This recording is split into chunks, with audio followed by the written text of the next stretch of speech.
Shalom Bapak Ibu Saudara yang terkasih di dalam Tuhan.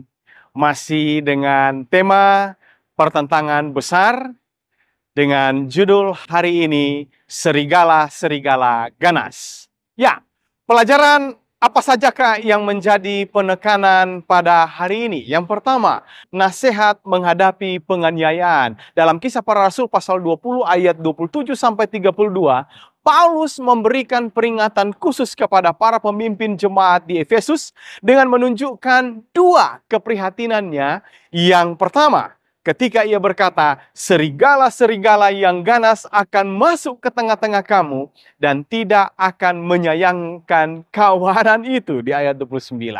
Artinya, orang-orang percaya akan menghadapi penganiayaan yang kejam dan itu terjadi di dalam gereja.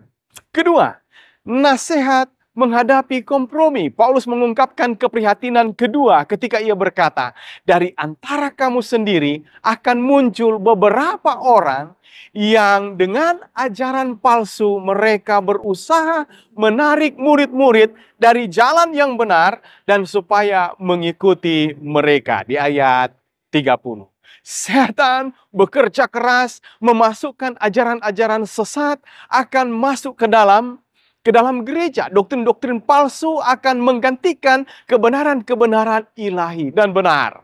Praktik-praktik kafir masuk ke dalam gereja. Pada abad keempat dan kelima, kompromi secara halus menyusup ke dalam gereja Kristen secara bertahap.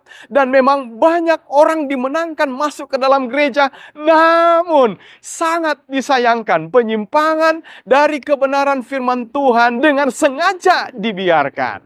Bertentangan dengan perintah kedua. Perhatikan, berhala-berhala diperkenalkan ke dalam penyembahan Kristen untuk membuat kekristenan lebih dapat diterima oleh orang kafir yang masuk ke dalam gereja Kristen. Dewa-dewa kafir diganti namanya menjadi apa yang disebut orang-orang kudus. Hari Minggu, hari penyembahan untuk dewa matahari, secara bertahap diadopsi sebagai hari ibadah Kristen untuk menghormati kebangkitan Yesus. Hari yang tidak dibenarkan oleh kitab suci masih tetap berlangsung hingga hari ini. Kompromi lain seperti apakah yang kita lihat masuk ke dalam gereja hari ini? Lebih penting lagi, kompromi apakah yang mungkin saudara sedang jalani? Waspadalah saudaraku, kebenaran mutlak hanya dapat diuji dan ditetapkan pada firman Allah, bukan pada logika manusia. Semoga melalui renungan ini, saudara boleh terberkat.